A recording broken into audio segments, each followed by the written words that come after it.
Mi primera intervención la he titulado «Los programas de accesibilidad benefician a todas las personas, experiencias».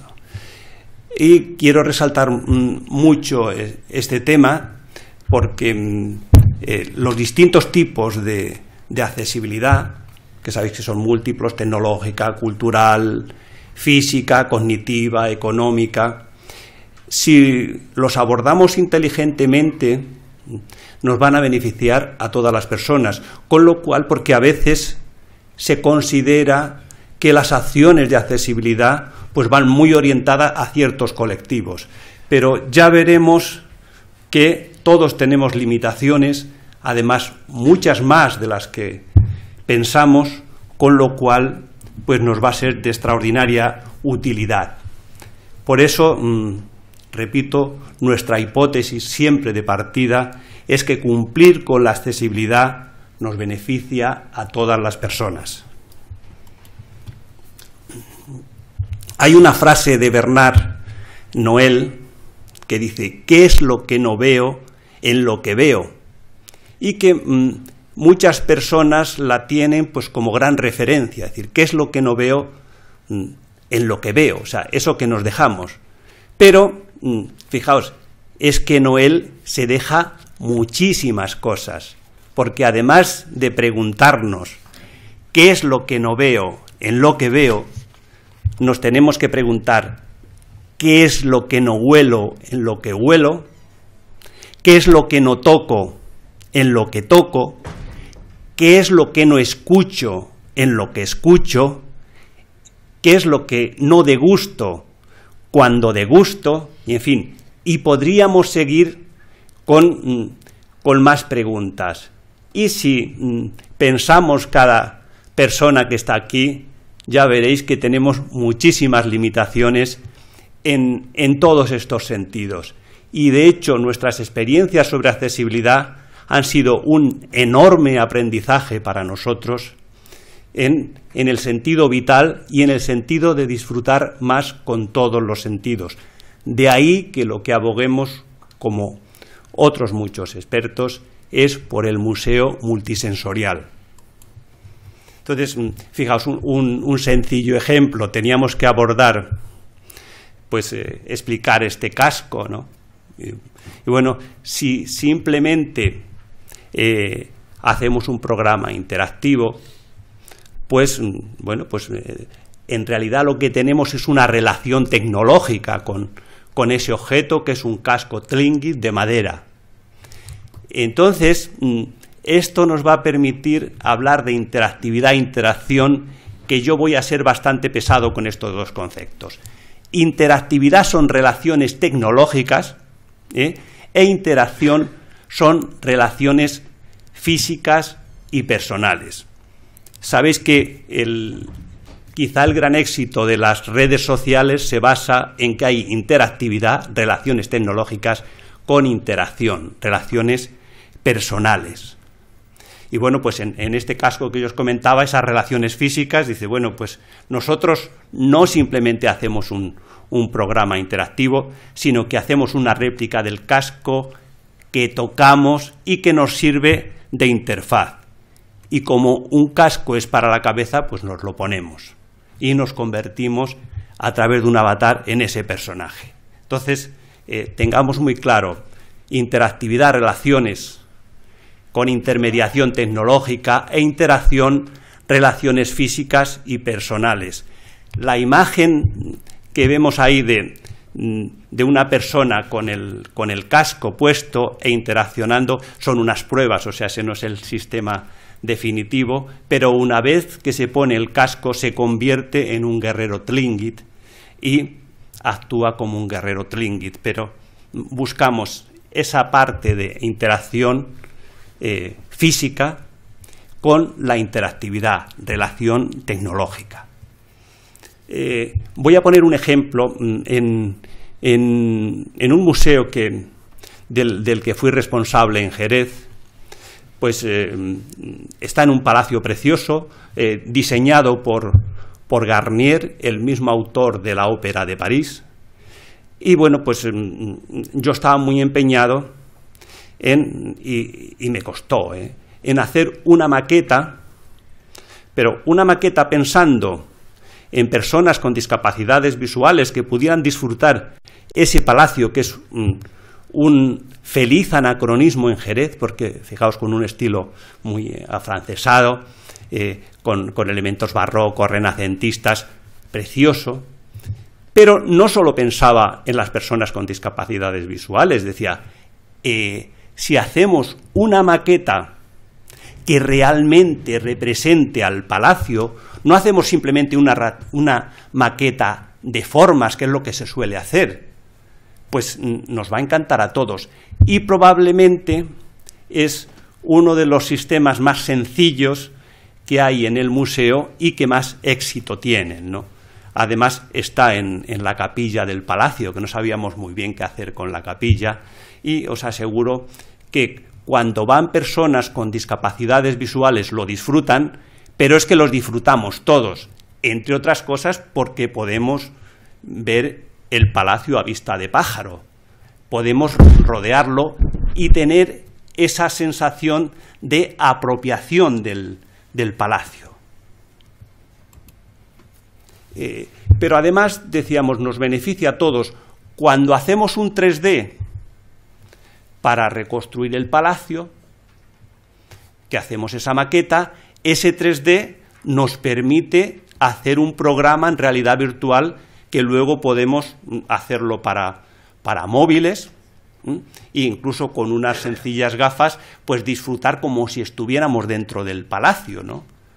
En otros casos que no tenemos una maqueta tan sofisticada, podemos hacer sencillamente una impresión, como veremos después, que va a venir bien desde el punto de vista de accesibilidad para las personas con discapacidades visuales, pero para todos. ¿A quién no le gustaría ver los cuadros en 3D y tocarlos? Con lo cual, debemos borrar esa cosa especial. Vamos a hacer esto para personas con discapacidades visuales o con discapacidades auditivas, sino que vamos a pensar en todos, porque ya digo, a todas las personas nos va a beneficiar.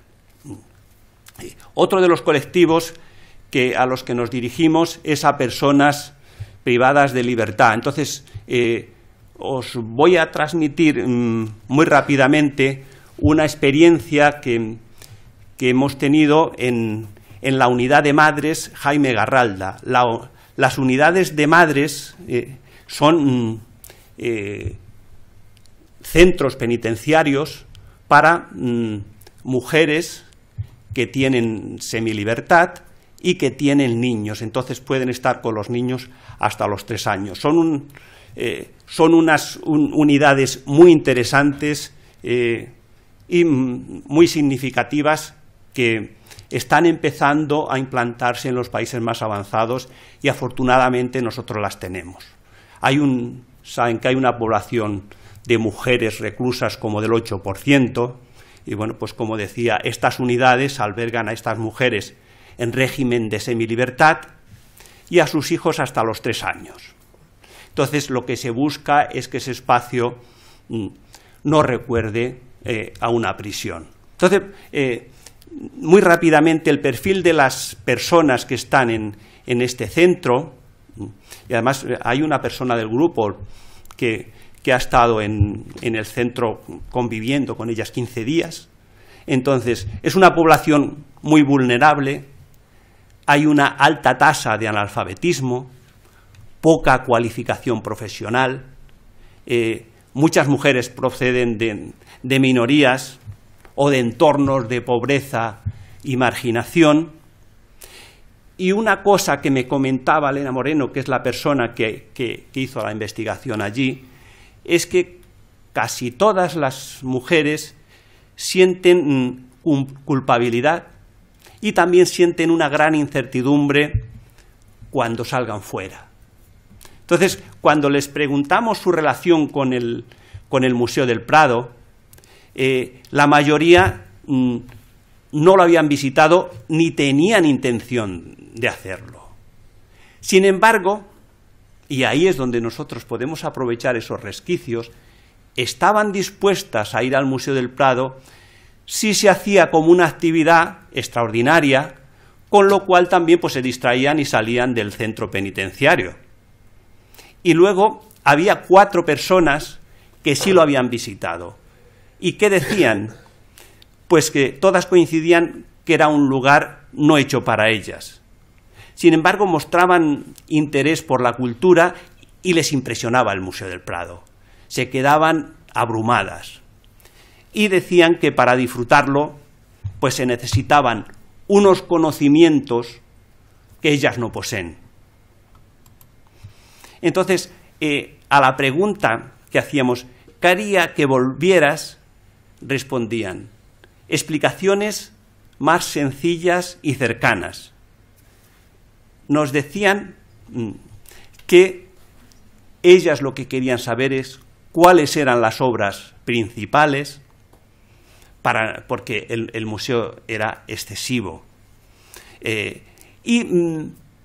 Bueno, pensaban que, claro, recorrerlo completo era tedioso.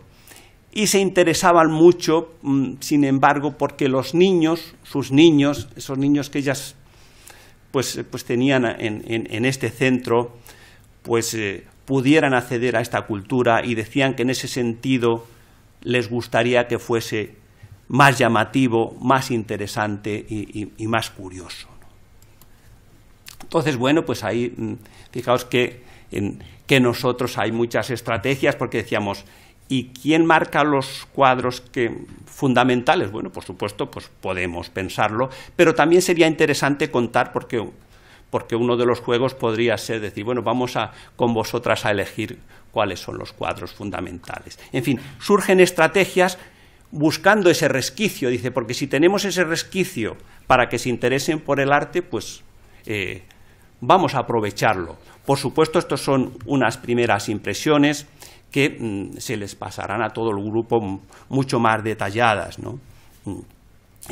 Otro colectivo son las personas con discapacidades auditivas, ¿no? Y, por ejemplo, cuando se ha preguntado a muchas personas si les molestaban los subtítulos, pues lo que han dicho muchas personas, sobre todo mayores como yo, es decir, bueno, pues algunas veces, sobre todo pues me ayuda a enterarme mejor, ¿no? Con lo cual, pues también nos favorecería. Sabéis que hay muchas personas con discapacidades visuales que dominan la lengua de signos, que ellos prefieren también que haya una persona explicándolo, porque lo comprenden más rápidamente que con los subtítulos. Bueno, pues esa es otra posibilidad, que muchísimos museos la hacen. Además, con los sistemas interactivos también podemos dar posibilidad de ponerlo, quitarlo, en fin, poner otros idiomas, con lo cual pues tenemos que pensar en todas esas personas que visitan nuestro espacio cultural. Hemos hecho una encuesta, además pues con ámbitos geográficos muy amplios, pues todas las comunidades de España, Portugal y Brasil, Alemania y Austria, Francia, Italia, Reino Unido, países nórdicos, Estados Unidos y Canadá, y luego del ámbito latino, Argentina, Chile, Colombia, Ecuador, México, Panamá, Perú, Venezuela, y estamos ya con los primeros resultados que nos ha pasado ya Covadonga Rodrigo, que va a intervenir después, que es la responsable de la tecnología en este proyecto y que nos facilita muchísimo la vida, cosa que le agradecemos. Y simplemente voy a dar algunas pinceladas de estas primeras impresiones que hemos recibido y de este primer análisis, que habrá que tabular mucho más, ¿no? Entonces, tenemos 259 museos que nos han respondido, es una muestra bastante amplia. Y en cuanto a las acciones, pues fijaos, orientadas a la discapacidad auditiva hay un 40%, a la visual un 59% y a las personas privadas de libertad un 27%. Hemos observado que cada vez más se está pensando en estos colectivos, ¿no?, que parece que hasta ahora no existían. De hecho, muchos museos nos dicen, no hemos hecho nada, pero queremos hacerlo, y incluso pues esto es un incentivo. Eso me lo han comentado a mí porque a veces, además de la encuesta, pues nos ponen un mail, porque lo que hemos hecho con cada museo es intentar personalizarlo, no hemos hecho una gran tirada, es decir, lo mandamos, sino que lo hemos personalizado. Y nos decían que esto era un incentivo también para ellos, cosa que pues como consorcio nos alegra, ¿no?, porque si podemos ya en la propia encuesta encender una pequeña llamita ahí, pues muy bien.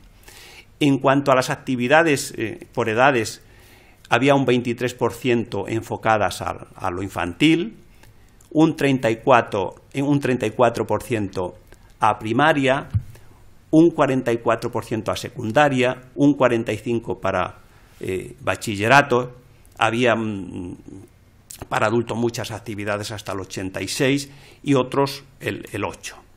Bueno, pues vamos a ver cuáles han sido las acciones que nos comentaban en general. Referidas a discapacidades visuales, las más típicas, las audioguías. Había, por ejemplo, en el Museo Frank Mayer de Ciudad de México, que Ciudad de México es un paradigma de museos junto con Londres, y, por ejemplo, hacían una actividad muy interesante que eran coloquios científicos, ¿no?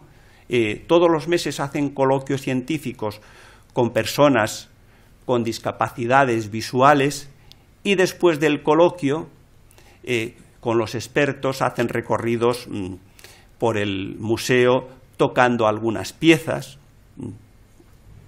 Hemos encontrado que varios museos tienen salas didácticas y salas multisensoriales, pero muy enfocadas a este colectivo.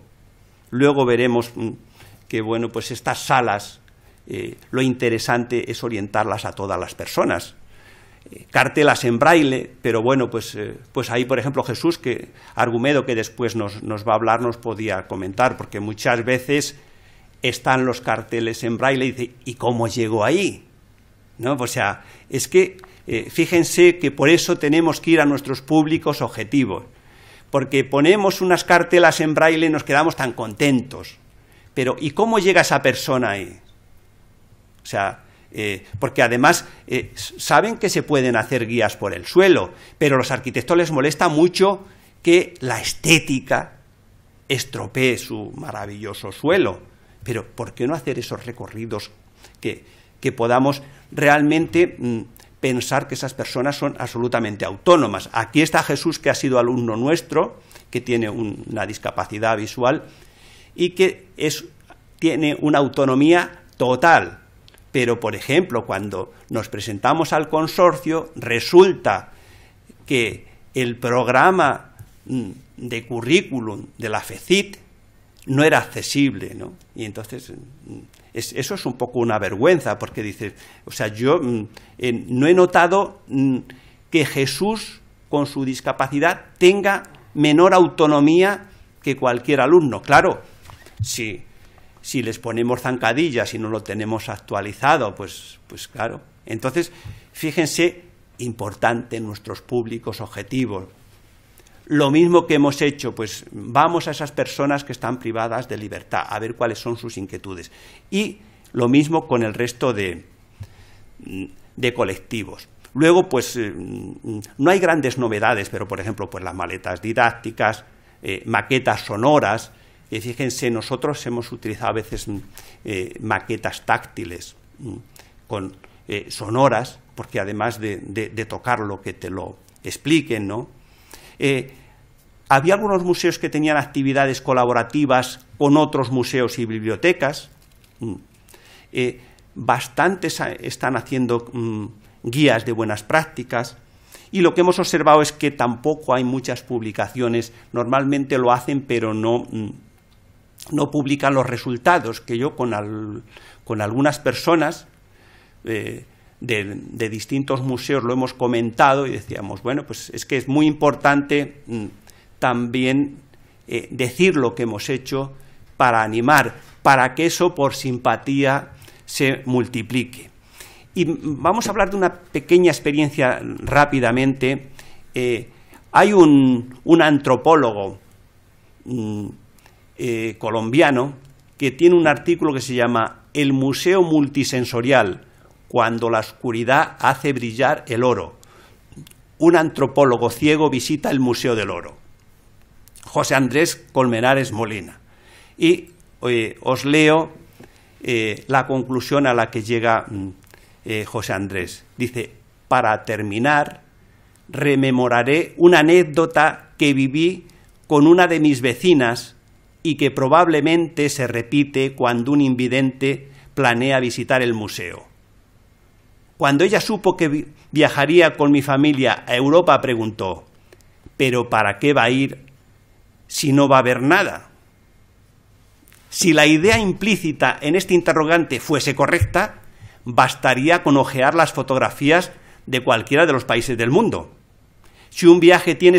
Pero un viaje tiene sentido por la comida, por los paisajes sonoros, los aromas, los colores, las texturas, las experiencias, las ideas. Dice, ¿será que el resto nos estamos perdiendo todo eso simplemente por el predominio de la vista?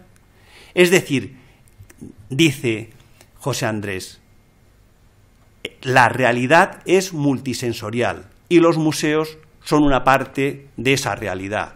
Entonces, esa multisensorialidad nos beneficia a todos. Entonces, ¿por qué hacer ese reducto? Decir, esta habitacioncita para los discapacitados visuales, ¿no? Respecto a lo que nos han respondido de discapacidades auditivas, pues son bastante típicas todas las cosas. Recorrido con lengua de signos, colaboración con asociaciones de personas con discapacidad auditiva y visual, que fíjense, ese es un tema cuando se pierden esos dos sentidos, pues se complican un poco las cosas, pero esas personas pues se relacionan por medio del tacto en la mano, ¿no? Y se relacionan muy bien, pero claro, nos olvidamos de ellas, ¿no? Hemos encontrado que muchos museos hacen recorridos, pero los hacen una vez al mes, con lo cual, bueno, pues por supuesto, fíjense, es un poco cumplir el expediente y habría que manejar otro tipo de acciones. Actividades colaborativas, como en otros casos con museos y bibliotecas. Incluso algunos hablan de novedad como con los bucles magnéticos, que bueno, pues eso ya no tendría que ser una novedad, ¿no? Y también están trabajando con el tema de guía de buenas prácticas, ¿no? En cuanto a las personas privadas de libertad, pues hay visitas guiadas para salir al museo. Yo, por ejemplo, que he sido asesor en la creación del Museo de la Memoria de Andalucía, hemos hecho muchas acciones de este tipo, que teníamos pues unas acciones de llevar la cárcel al museo y el museo a la cárcel, así en duro, ¿no? Sí, bueno, pues las personas que pueden venir las traemos y las que no pueden venir, pues vamos a ellas, ¿no? Fíjese, me llamó la atención que 2 o 3 museos lo que han hecho es que trasladaban piezas, y piezas importantes, al centro penitenciario, ¿no? Pero bueno, eso sí me parecía una novedad, ¿no? Que había escuchado poco. Muchos talleres también de creación, pues, sobre todo de artesanías, ¿no? También están trabajando con guías de buenas prácticas. Y una cosa importante, pues las guías de fácil lectura, ¿no? Que también nos benefician a todos, porque claro, y a todas las personas, cuando vamos, pues bueno, no siempre uno es experto. Yo siempre recuerdo la discusión que tuve con un experto porque estaba empeñado en decir en el retablo del Marqués de Santillana pues que la Virgen estaba en bulto redondo, ¿no? Y dice, bueno, pues para él lo del bulto redondo era una cosa muy habitual, como es para la mayoría de las personas que estáis aquí, pero dice, ¿cómo que bulto redondo? Pues eso es vamos a decirlo con las palabras que todos los entendamos. De hecho, saben que hay una asociación de lectura fácil y se está utilizando también sus textos, los están utilizando no solo personas que tienen problemas cognitivos o problemas de comprensión, sino también, por ejemplo, personas de otros países, porque les resulta, porque fíjese, cuando vamos a otro país, ahí simplemente el no comprender el idioma, eso es una gran discapacidad, ¿no? Entonces, hay una experiencia que nos llama la atención, no es de museos, pero es desde la universidad, que es en la cárcel de Manizales, una cárcel cercana a Manizales, Colombia, que es una cárcel bien dura, o sea, hay que hablar de cárcel, no vamos a decir subterfugios. Y hay una persona que además colabora con nosotros que desde hace muchos años está haciendo un proyecto de teatro que los llama Huellas Digitales, ¿no? Y entonces las representaciones las hacen en unas salas, las personas privadas de libertad que están en la cárcel y pueden salir actúan en directo y el resto lo hace digitalmente, ¿no? Y trabajan mucho con los elementos del cuerpo, con esas huellas que tienen que te deja la vida en el cuerpo. Y lo interesante de ese proyecto es que ya hay dos personas, porque es de hace muchos años, que han salido de prisión y están trabajando como actores profesionales, dos, que ya con una me parecería un mundo, ¿no? Y bueno, pues nada más, nuevamente la bienvenida, y ahora invitamos a Covadonga que continúe. Muchas gracias.